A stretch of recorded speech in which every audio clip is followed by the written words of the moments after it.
to live a life of discipline to where you truly are not judgmental, you are contributing, and you are of service at all levels and aspects is a self-sacrifice most people don't do. You're listening to The Other 50%, a herstory of Hollywood. I'm Julie Harris Walker. This is the podcast where I talk to successful women in the entertainment industry and hear their stories. Now, this episode is brought to you by the entertainment payroll company Extreme Reach. They are committed to becoming the most inclusive and diverse payroll company in the business, and you know I am all about that. They also have the most comprehensive suite of tools and services to support all areas of media and content creation, from tax incentive support to accounting software and payroll services. If you are making film and television, you should call them and tell them I sent you. For this episode, I sat down with Mir Harris. Mir is the manager of operations and community engagement at Time's Up. I was first introduced to Mir through a piece she wrote that knocked me out. I asked her to read it here, and she does toward the end. Mir is an activist, a thoughtful and conscious leader, and possesses a personal power that is expressed through service. Prepare yourself, you are about to be inspired. I mean, no pressure. I don't mean to oversell it. You tell me. You can find us at theother50%.com for added features, photos, show notes, and the merchandise. You can also listen on Apple Podcasts and all the podcast places. And if you haven't already, check out our other two podcasts, The Kiss My Age Show, where women of a certain vintage, grown-ups, talk about anything and everything and all the things that matter. And if you fall into that category, please join the Facebook group and join the conversation. And the other show is Exit 38. It's a show where two people who seem to be opposites from a political perspective discuss the issues of the day while trying to find common ground. It is a really good listen. All right, here's my conversation with Mir. Have a listen. I am so excited to talk to you. I know it's been a long time coming. Let's start with, what do you do now? So I am currently manager of operations and community engagement for Time's Up. Which is so awesome, and I gotta imagine that's a fairly new job. I literally worked out a title maybe a month ago. Before that, I was just general coordination, consulting. Just sorting it all out. Trying to get it organized. All right, let's talk about Time's Up. Okay. So Time's Up came together, I want to say last summer? Last fall. Last fall. It started. Let's talk about the origins. It was a bunch of women in living rooms, much like this, that were convicted and were looking at what was happening in the landscape with the windfall of Me Too resurging, because it started several years ago. But like 10 years ago or something. Yeah, in 2007 by Tarana Burke, and it was happening now in Hollywood. It was a windfall with Harvey and everyone who came out post-Harvey or was accused post-Harvey, and I think, women banded together in a way that they hadn't in those social circles, let alone arenas, and started talking in a way that they hadn't, and out of that talking came an action, which we saw on... Let me backtrack a little bit. As the windfall was happening, Alianza de Campesinas, a group full of over, I think, 700,000 farm working women, wow, wrote a letter to the women in Hollywood in solidarity, and it was Dear Sisters. And once that was received, and it was almost as monumental as people reaching across the aisle to get things done, it was something that kind of clicked, I think, in most women involved, that this is bigger than us. This is a huge thing that's affecting all of us, and has for a long time. And so, where did they send that letter to? Who did they send it to? It was published. It was published in a few publications, and I think that's actually a good question I should ask. I don't think it was actually sent to anybody individual, but it was published in a few local publications, and people caught wind of it and decided to respond. And in the deciding to respond, there were other things that bubbled up to the surface, like wanting to create a fund, which Tina Chen was already doing work in that space with the National Women's Law Center, which is how the Legal Defense Fund was born. Time's Up actually came later, I think in late November, December, as a name for what they were doing. And then the first of this year, the response letter, Dear Sisters, was published in the New York Times. It had 300 signatories from all over the entertainment industry, predominantly actresses who were in those first living rooms. And boom, it was a movement, I think, before anybody anticipated it being a movement. And then 8 days later, I believe it was, at the Golden Globes, most of those actresses took activists with them on the it was red carpet. that fast organizing before the Golden Globes? Because that was extraordinary. That, I mean, there was conversation of it all throughout December, but I'm saying that first week was kind of, a show of force. And here we are at almost 50 days later, and there's been almost $22 million raised for the Legal Defense Fund. Most are donations under $100 from 27 other countries too, even though we can only service the United States. Incredible. There are over 2,600 cases being helped and pushed through right now, including extraordinary accounts of like a woman who, recently we had the headlines with the women who are coming out against McDonald's and what they had experienced in different franchises in 10 different cities. Yeah, which was really incredible because most of the funds and of the attention, which is a big misnomer about Time's Up in general, it's going to women from low-income jobs who are getting, the worst of it. And who really have no recourse. Exactly. So it's fascinating in the sense that it's like, how did we go this long without, paying attention to half of the population in this way for it to be this rampant in so many different industries? And, how extraordinary it is to watch what's happening now, because you have even, women who have been in this fight for a very long time, like the Gloria Steinems of the world, be in awe of how women are coming together in this way. And I think it's a unique opportunity, because if you look at the history of movements, Occupy made the world aware that there was a 1% and that the rest of us were suffering because of it. Black Lives Matter invoked a different type of empathy that we haven't seen in decades, if not centuries. And I think now with the Me Too and Time's Up movements, and as we move out of being more of a movement and more of an organization, there's a lot to be said for the opportunity for people to truly have solidarity, which I think is a big reason why I'm in it.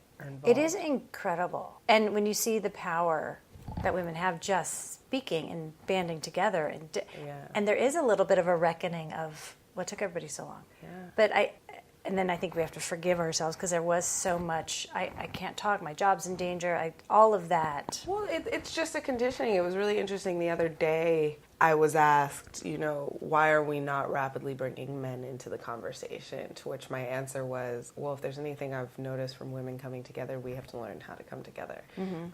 I think, a big part of it in admitting to the traumas and the environments that were prevalent is also admitting how we succumb to conditioning, even on subtle levels. Like I remember there was like a Dove campaign or something about how apologetic we are. Like even when somebody bumps into us and we're like, oh, I'm sorry. Like we were in the way, like there's so many layers to it. So we're not used to taking up space.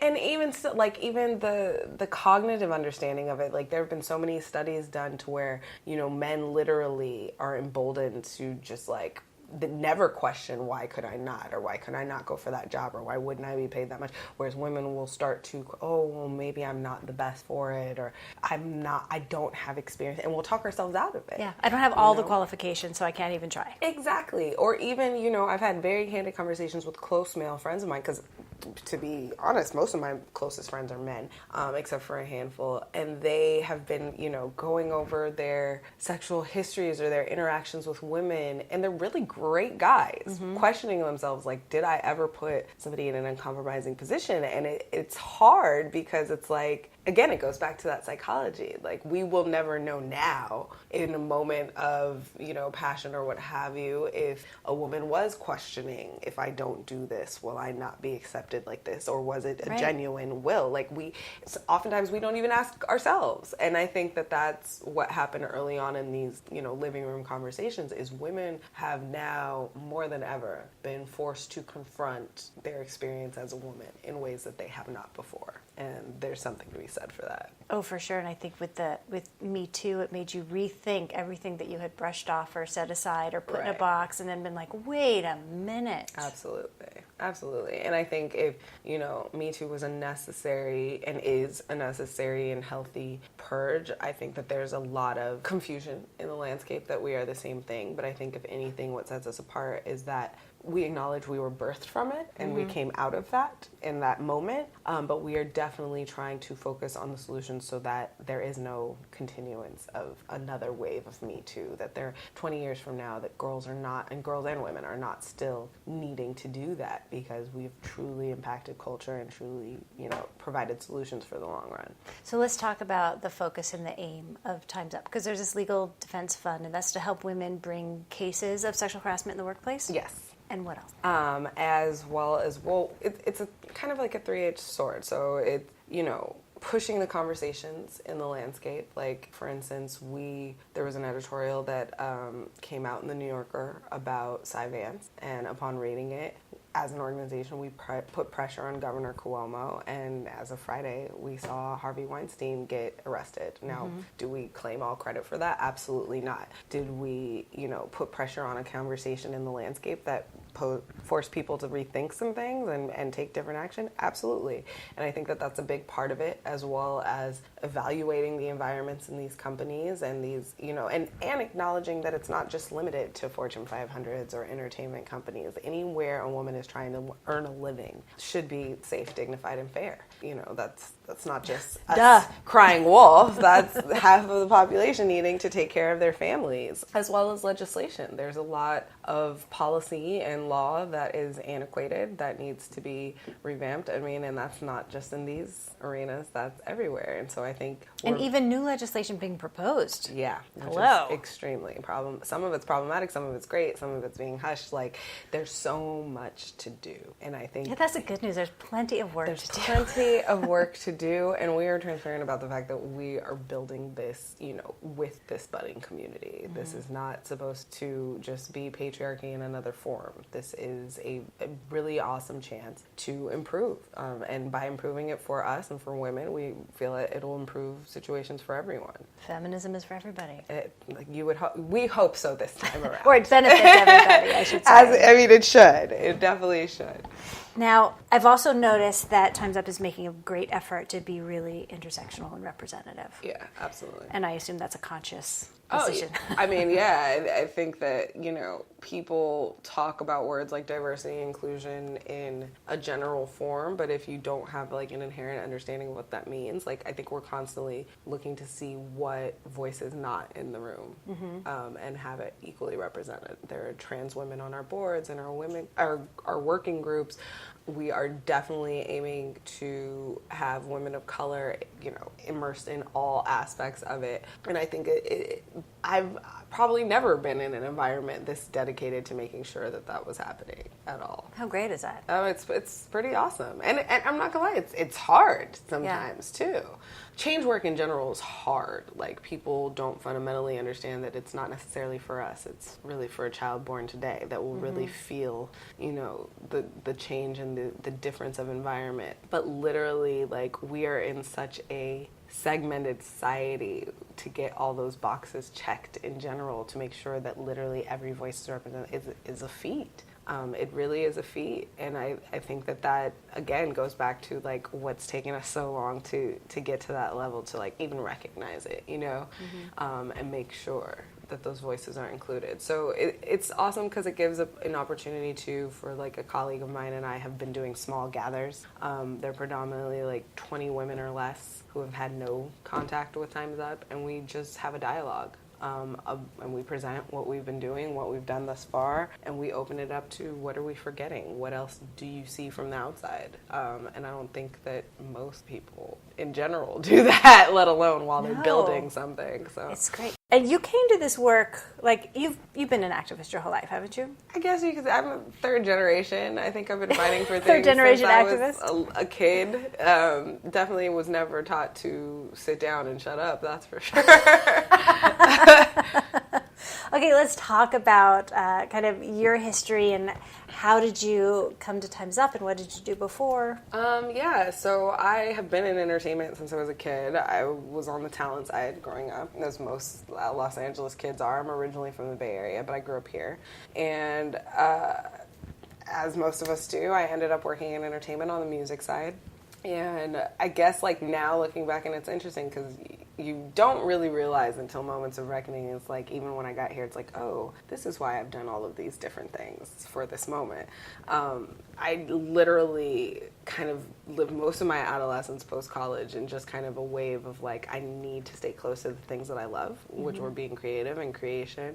And by doing so and not kind of being open to whatever arena that was, like I was never conventional, like, oh, I want to do this and I need to climb. I was never that person. Like I would say a place a year, and if I wasn't learning anything new, I'd be like, okay, what's next? You know, you weren't climbing the corporate ladder. That never really occurred to me, and in entertainment, it kind of felt weird. Yeah. Like, because even though I was entering in corporate structures, I was still very much a talent and creative mind. So like, I never really kind of bought into that. But anyway, longer story shorter, I got versed in different sides of it, in management, in A&R, in the corporate structure, in the talent side, and ended up a few years ago at ASCAP as the West Coast Associate Director for Urban Talent. And that was kind of my first taste of seeing being able to touch so many things. Because it was like if people don't know what that is. Oh, it's the Association. I always forget this acronym.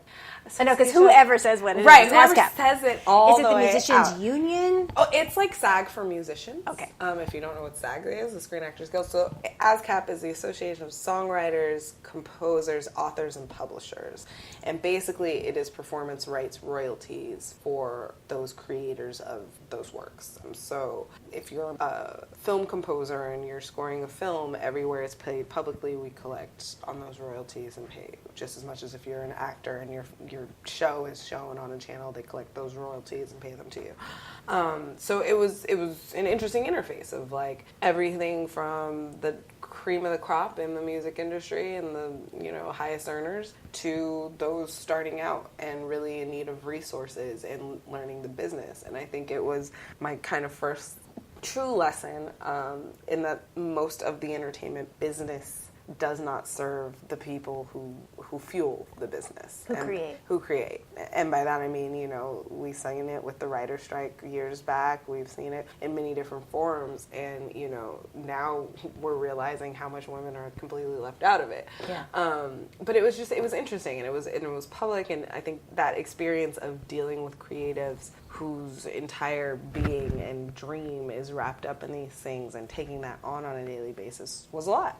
And there's so many people getting a piece of the pie that one person's creating. Right, and most of them are not even fully aware of how that happens, how that works. So after a while and kind of realizing like music's slow uptake and embracing of technology and where things were moving, because fundamentally I believe like art should be free. You know what I mean? If you're a true artist and an entertainer, you charge people for the experience, or you charge people, for something else which usually comes back to the experience that you're introducing into the landscape that people aren't getting anywhere else. Like, if creation is your job, you should be able to endlessly create. I might be crazy, but I think that there's no reinventing the wheel if you believe in shared consciousness. Like, somebody somewhere has the same idea. So it's like your contribution should be either teaching people or making them feel something different than what it is. And as I saw that there was like a hesitancy to evolve with the landscape with technology, I was like, okay, I need to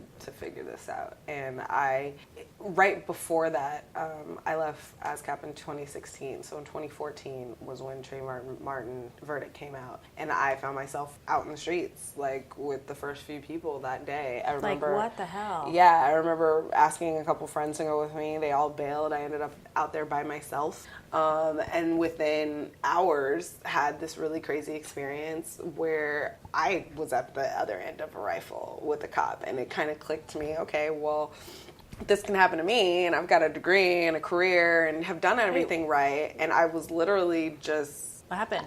We were some of the first people out downtown by police headquarters, and what started as like 20 people grew to maybe 50. It was peaceful. It was a lot of talking, poem reading, somebody was singing, and I don't intimately know police policy, but I do know like the later it got, first they sent a police line, then they set up a formal police line, then before you knew it, they were like starting to position to like surround us. And you could literally see in some of the cops' faces that, like, some of them were like, I hear you, this is my job. I'm here because I have to be. And you could kind of see see the psychological difference in their eyes, including the one who would later come after me. And so like they were angry? They were angry. They were holding up pent-up aggression. And they do this thing where they swap them out so that they don't wear out, right? So that, like, whether people are screaming in their face or so that they won't get psychologically worn out from it.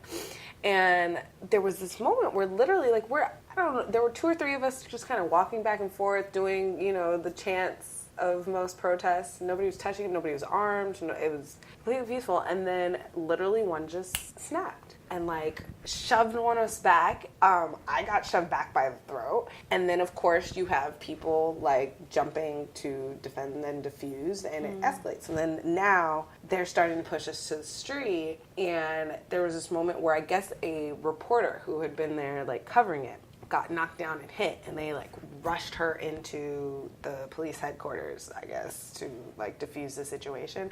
And the next thing I know, that same cop was coming around chasing me, like, you fucking bitch, like, and they caught it on camera. Like, there's a picture of it, literally me with my hands up, backing up, and him pointing a rifle at me.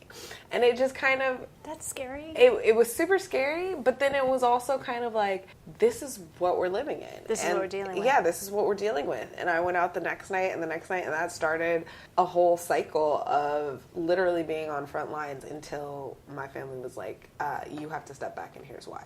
And being brought up to speed on a long history, talking to more organizational leaders, and really learning that if I was going to make any kind of impact, it was going to have to be in more effective ways of teaching leadership and teaching people why it mattered in different ways. And you're going to have to be alive to do it. Exactly. And that was kind of a humbling experience. And I really kind of, kept to myself for a little bit, but then started identifying ways that I could help, in social impact arenas. And I started working with talent on different projects. Fast forward to the end of last year, I started traveling more too, because I felt like that was fueling a lot of more understanding of the world and what a disservice they do to us in the United States in terms of teaching us about the world. Why do they need to? We are the center of the world. Right. So. Why would you ever need to think that there are more black and brown people around the world that are like... It's just kind of mind-boggling. And so when I finally got back at the top of this year, I was like, I get the path that I'm on. I get the purpose of my life. I probably need some more, grooming in certain arenas to really be like a universal voice. And I was like, I don't know. There's only a handful of people I feel like I could learn that from, Oprah being at the top of the list. And literally within 2 weeks, I was up for another big job with another influential person, which probably would have led me down a totally another path. But then kind of fell into this. And as I started to unpack it, was like, okay, there's monumental potential here to be able to learn from women in this way in particular, I think will be a game changer. And for sure. And here we are. With Oprah? Not yet, but here's hoping soon. I mean, I've met her before this, but I think what's really cool is that we're not leaderless, we're leaderful, and there's a lot to learn. And like I said, like seeing people come together in this way has been transformative. And one of the biggest things I've learned from studying movements and just leaders before us is that anytime we disagreed, we went and started something new. And that added to how segmented we were and how we couldn't achieve solidarity. So I think with this, we'll see a year from now how we did, how we fared. How it's going. But I think there's something to be said about the cognitive diversity within it, for sure. Yeah. Now, who is the leadership of it? Well, like I just said, we're leaderful. There's a lot of women. We're looking for a global CEO of the organization right now. We have a small, nimble team, but I think that that's what's fascinating about it is it's not like all hail this mecca or leader. It's literally a lot of leading women coming together to get things done. Well, that's what it looks like from the outside. And that's exactly what it is. And even at the meetings that we've had, there's not like a dictatorship. There's not like a here's what we're doing, which is probably to our gift and our curse of why it's taken so long to be forthcoming. Okay, but who's going to stand up and say, I have all the answers? Who could? Who could? I mean, because I think going back to the time that we're in, if anybody had gotten it right, we wouldn't be in this mess. Right. And so now to create solutions, they literally have to be hybrids of a lot of different schools of thoughts. And I think that that's what we're trying to be responsible with.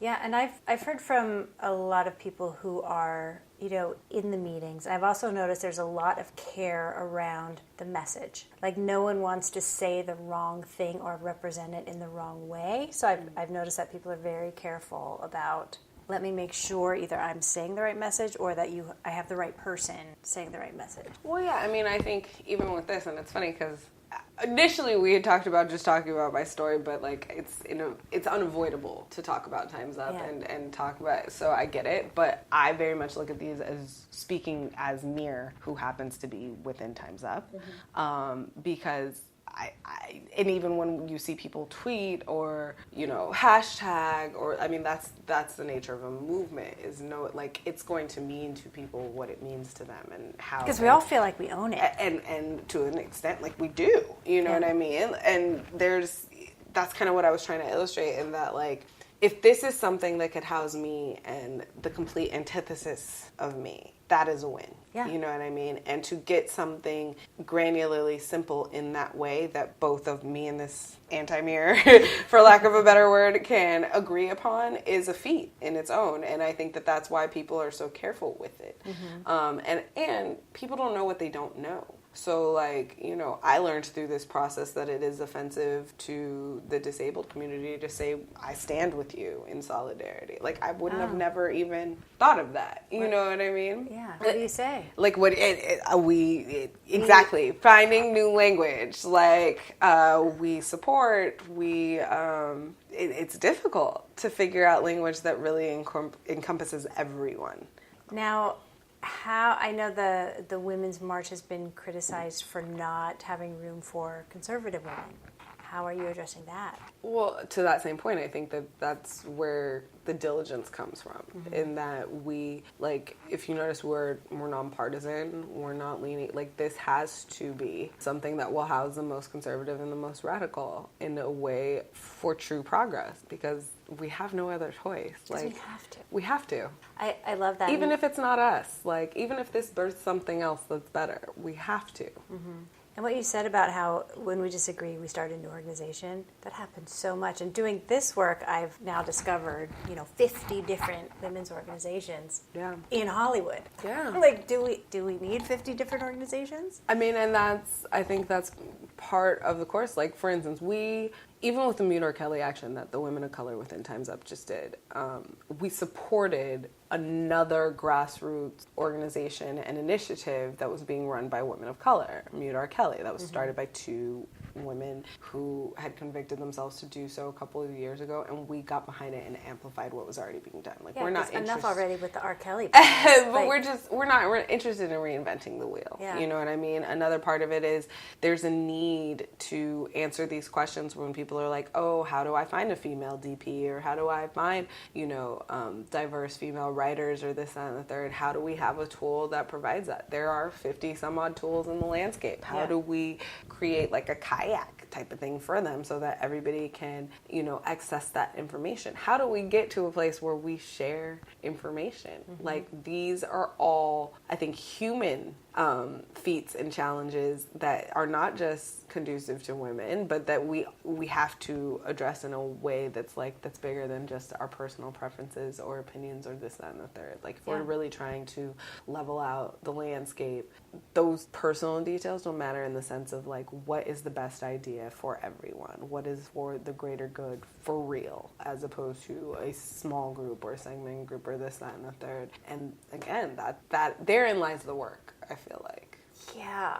Got to be real mature. When I tell you we are all growing rapidly in these spaces, we definitely are. I'm very prayerful, I gotta say. Wow. Okay. I don't even know where to go next. So, talk a little bit more about where you think you are headed in your career.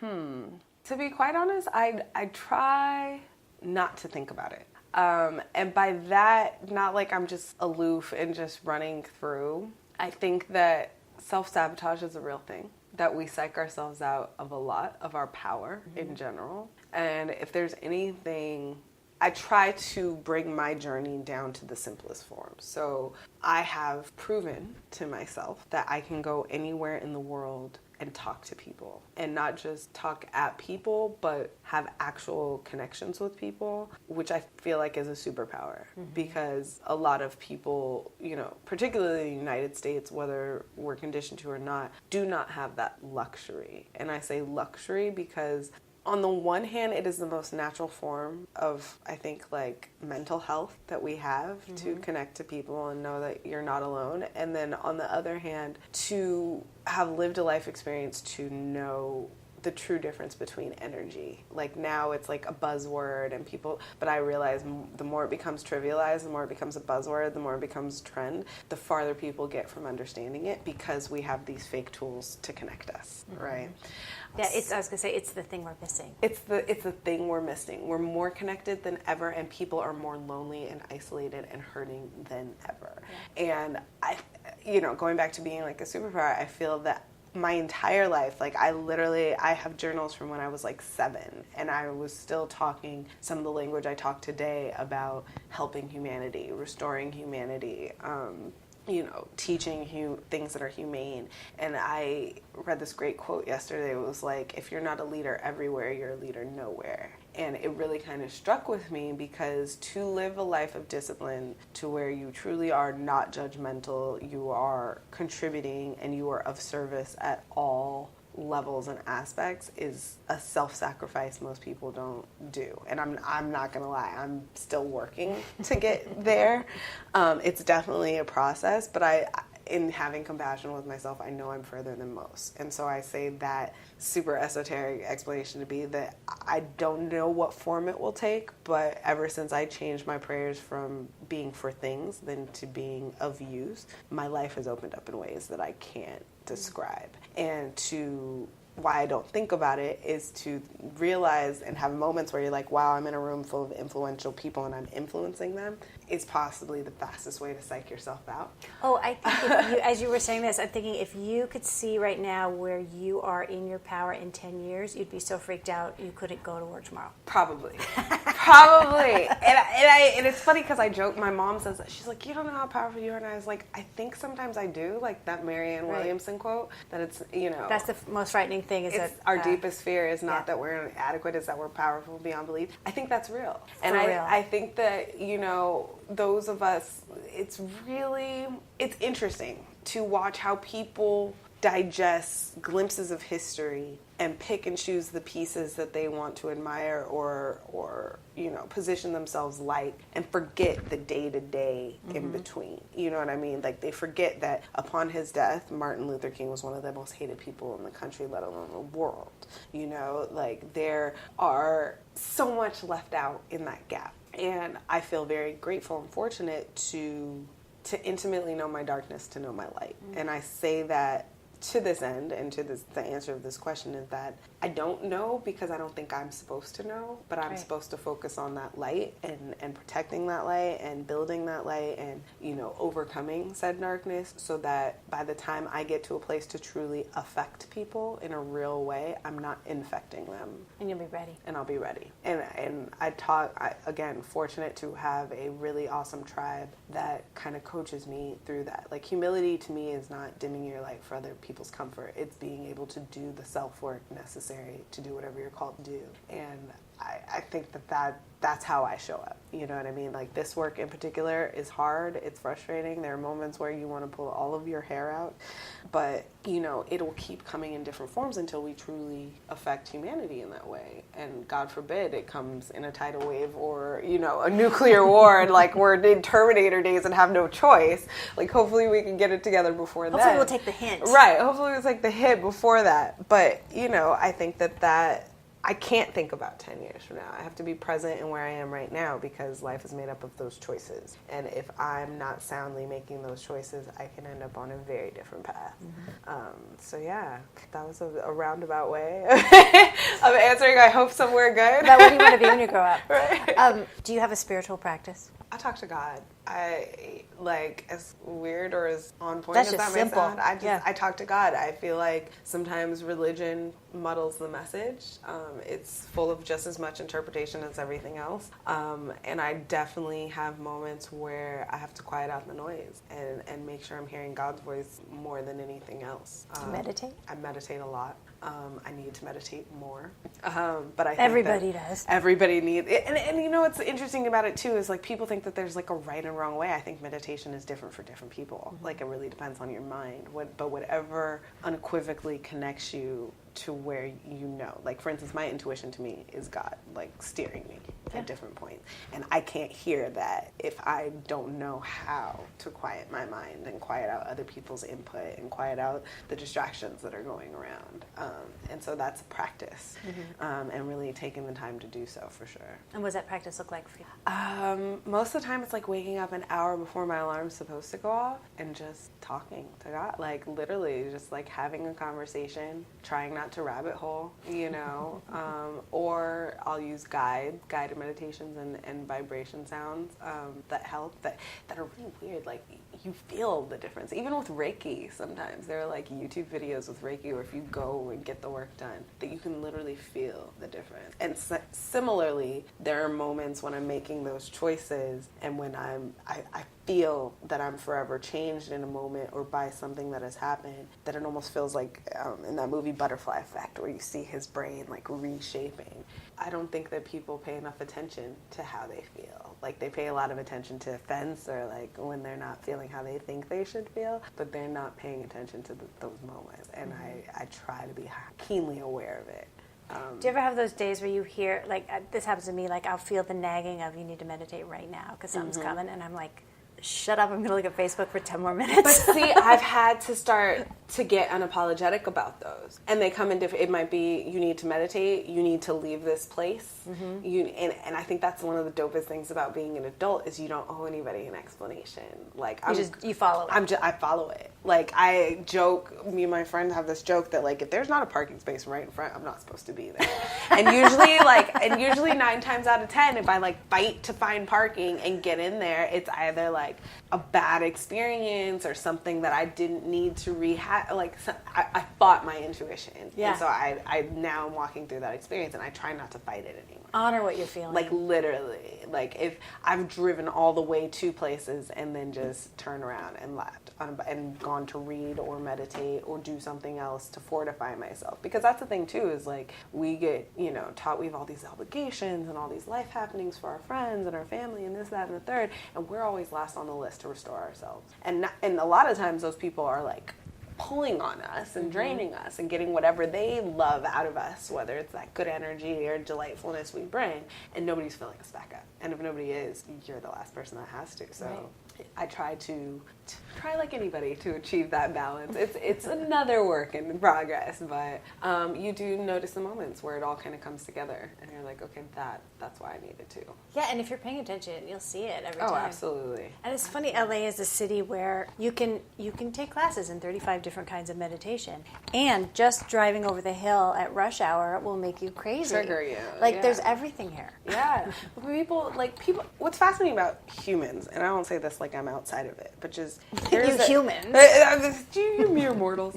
But what's fascinating is that like when you listen to enough people talk, and I am constantly in these positions to listen to people talk, you realize that they'll isolate a belief or an idea over here. Like they'll be like, oh, laws of attraction and this, that, and the third, and energy, and you draw it to you, and then will not apply it to everything else. Or anything else, right? It's like the weirdest thing. So like everyone's all about law of attraction. Right. So like even this idea of traffic, like people will isolate it and they'll be like, oh, I'm in my car and I'm protected in my bubble. No, you're literally stuck in all the energies of all these people around you and whatever they're going through. And my mom always jokes that like driving is such a testament of character. Like people who will like cut you off or like are not giving on the road or whatever.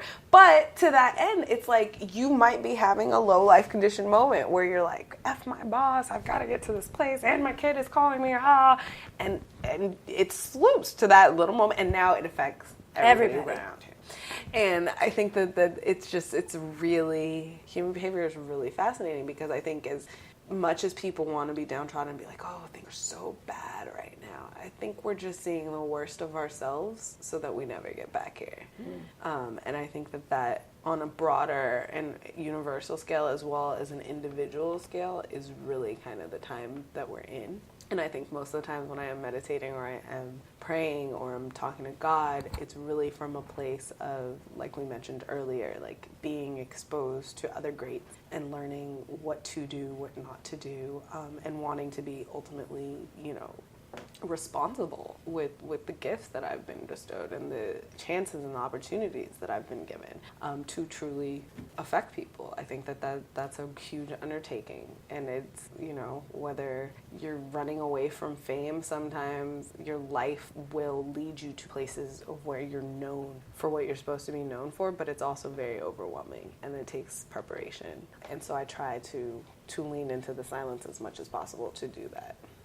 That's good. What do you make of kind of the dichotomy we're living in, where it would almost appear and feel like if we're not at rock bottom, we're certainly close to it. Yeah.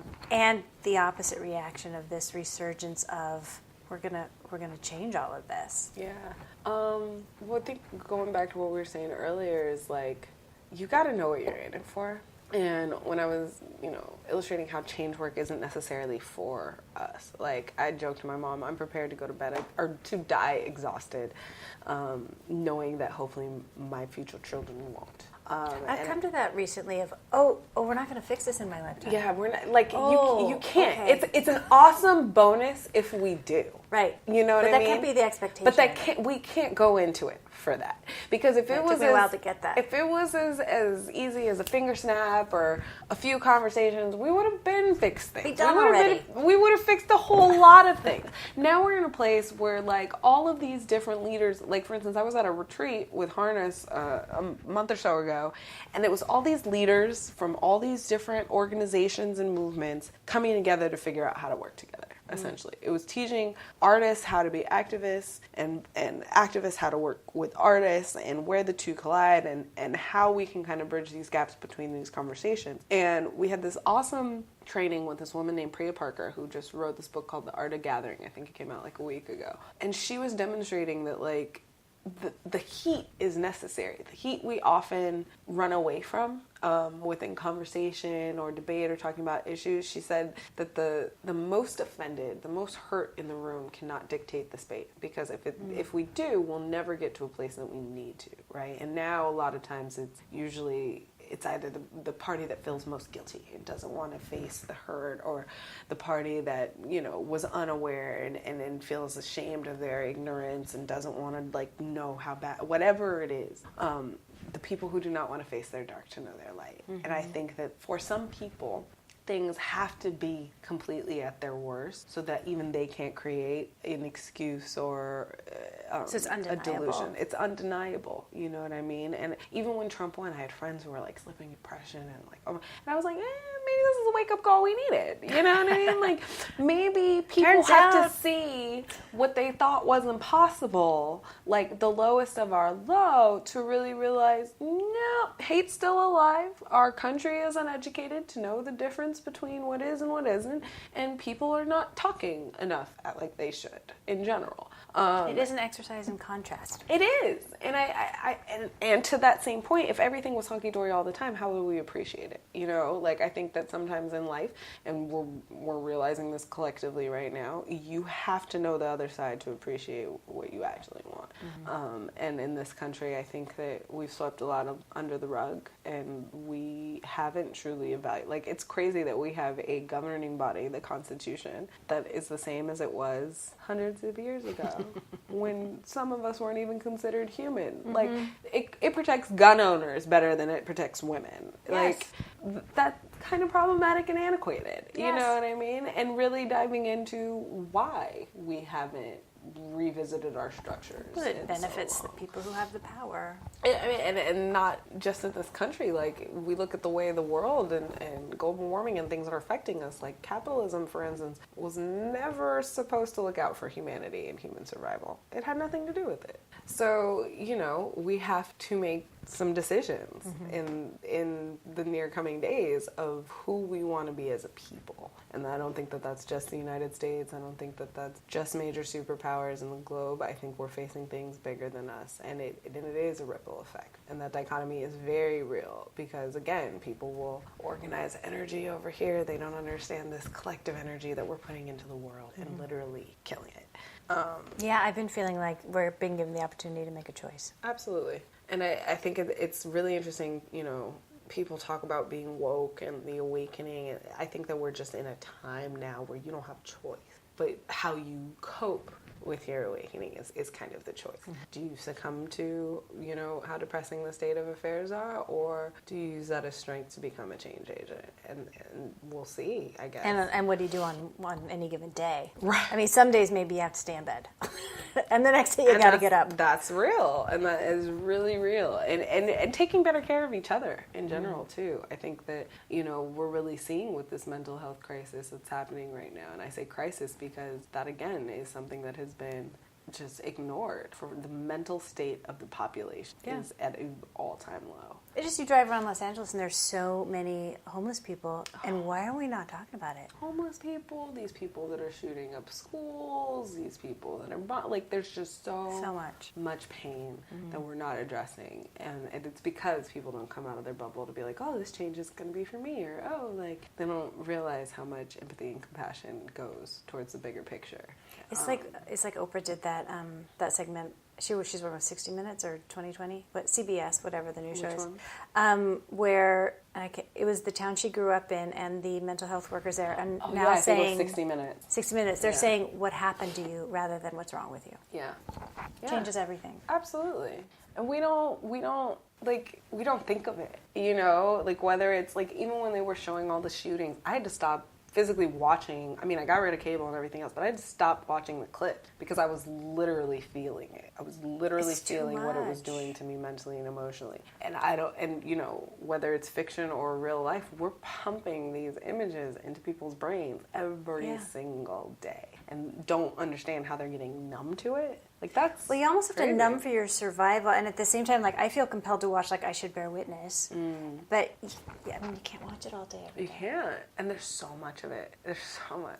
I don't know. We're talking about the dismal sides of the world, but what gives you hope? Kids. These kids are something else. Are they brilliant? And they are watching us. And I think that that's why, I think I posted it the other day on Instagram, is the age of influencers and all this other stuff, the only people I really care about are these little kids. And making sure that they don't grow up to be assholes too. Yeah. And are learning from our mistakes and our intentions. And even if we don't get it, all the way up right, or at least preparing a better place for them to pick up the torch. We just have to keep them from getting cynical. Yeah. But those Parkland kids are incredible. Oh my God. Are incredible. Yeah. Yeah. But even with that, we've seen, there's been kind of an eye-opening moment with that, because it's it took that happening to them to care about all these other kids that it was happening in different ways. And to watch them come together with those kids has been really incredible. With the attitude of course we're going to bring everybody in. Right. What's wrong with you people? Right. So that March for Our Lives, those speeches were and I know a couple of the kids who got up there, they inspire me more than me getting the glory in any, or credit in any kind of way. Because it's if I can encourage them, if I can, inspire them to keep going, I think I would have won more so than going down as some messiah or savior or martyr or anything else. They get it better than we did. Oh yeah, 2 of my kids walked out at the most recent one, and they said a couple things. First, they said it was their 5th march. Oh wow! And because we went to the first women's march, that was our first one, so this was their 5th, and they said it was the best experience of their life. Yeah. Just because it was only kids, and they would walk by other schools and wave the other kids out. I'm gonna cry just talking about it. And they felt it was really such a sense of community that they'd never felt before, and the adults just got out of the way, closed off the streets, and just let them do it. Yeah, because it's and maybe this is why I'm unique, and I'm very fortunate to have a mother who never made me afraid of my gifting. And in never making me afraid of my gifting, she also never drummed in that I don't know, something happens as we become adults that we forget our imagination, we forget the possibilities.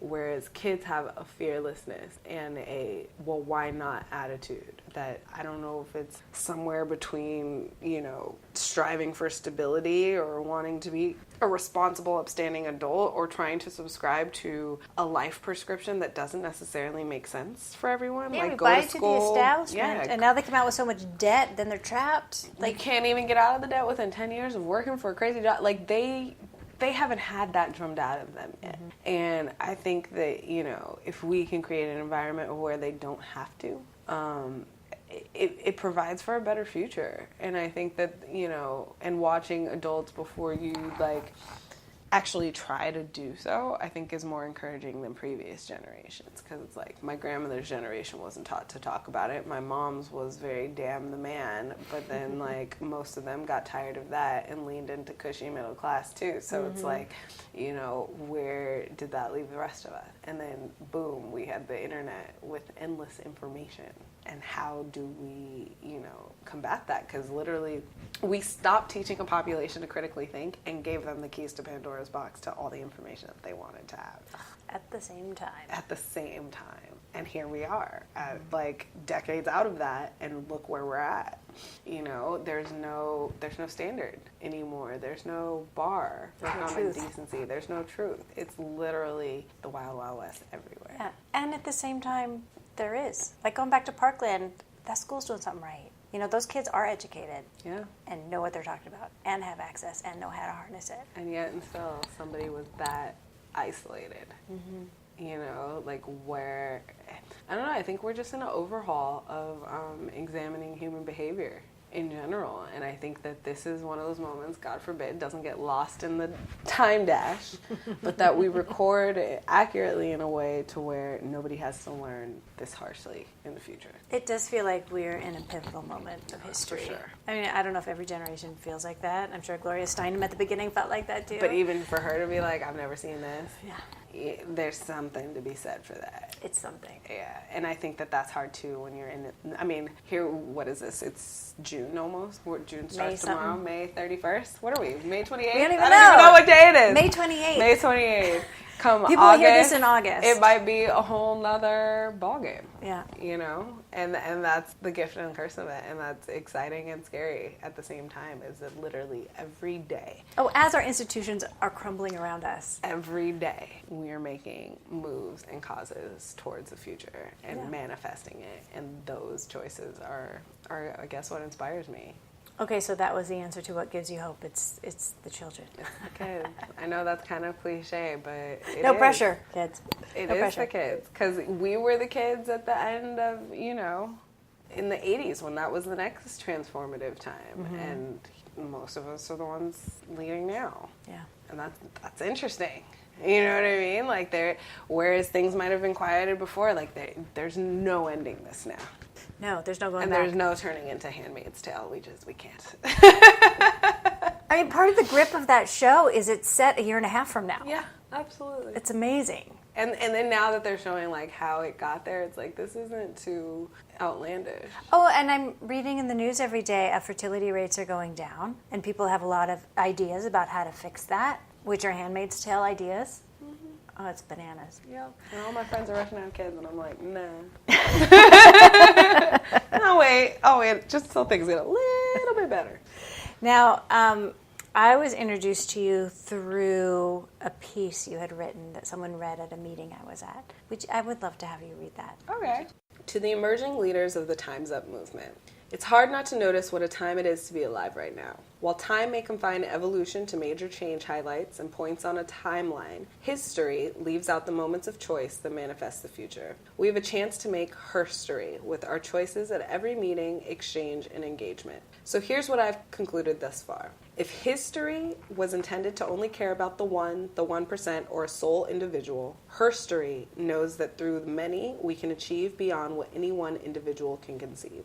If history built society on the backs of human beings, the weak or disadvantaged, herstory is shifting society to reflect the natural balance of the world and remind us how to be humane.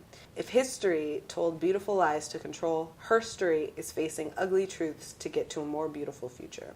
If history neglected the world's children, herstory is stepping up to nurture the they of tomorrow, because they deserve to live in a world more fair, compassionate, and unified, because they are affected by what we choose to do and how we live now, because they will one day use what we learn about building a community as the standard for human interaction. While we continue on this journey to change, might we remember to be compassionate with ourselves. Nobody has ever done this before. Nobody has ever been in a time like now, and nobody has ever gotten it exactly right the first time, every time. We are a tribe of leaders, innovators, and game changers. And while we may get weary, frustrated, or feel crazy in the process, always remember, crazy changes the world. So going forward, let's starve the ego, feed the soul, seek understanding, relinquish right and wrong for great. We have so much to do. Sincerely, a fly on the wall of the Time's Up movement, Mir Harris. I mean, it's a big deal. It's no pressure. It's a big deal. No pressure. And I think, that's why it's scary to speak on it. Because it's like, even when we do a little, we have so much more to do. And nobody wants to pat themselves on the back too hard before we get there. Because it's enormous and insurmountable, and you got to chip away. And we chose one small sliver of the problem. One small one. It's a big one, though. It will help everything. I think so. Is that something that just came out of you and you wrote it down, or did you agonize over that? I think it was a little bit of both. I think being in the position that I am in a lot of respects, and going back to being somewhat intimidated by influential rooms. I literally 2 hours into my job was at a round table with some women I've looked up to my entire career. And I think what I started to notice in the beginning, and mind you, we've come a very long way. I was hired 12 days into the movement in January. Here we are in May. Like, it's every day there's a new evolution. But at the time of writing that, I think I was noticing, we will infect this with what we've always known if we're not super duper careful. Mm-hmm. And that was my way of articulating that to women that I looked up to. And not to say that I was like made to feel like I couldn't talk to them, but creativity is my way. Yeah. And putting it into prose was a way that I felt like I wasn't just talking to them, I was talking to myself. And, talking to anybody who kind of dares to do these types of things. And it was very much from a place of like, I have to remind myself of this too, that this work is hard, this work is long, this work is tedious, and this work has never been done before in this way, in a time like this. And it's not so enough. So there's no blueprint. Exactly. We are literally creating the blueprint as we're trying to follow it. Or like we say, we're building the plane as we're flying. Uh-huh. Which is a feat in itself. Because it'll never be enough just to put women into leadership positions of the patriarchy. Right. It's not the point. And what good is tearing down the patriarchy if we don't have something sustainable to replace it with? Right. And I don't even know if that's, truly the end game. I don't think women approach solutions like that. We have nurturing spirit, so there isn't a nurturing spirit to want to fix what is. Mm-hmm. And on a personal level, I began to challenge even the idea of inclusion, because what does inclusion mean in a system we all agree sucks? And again, there's that limiting language. Right, do we all need to be included in the or do we need to system? build another?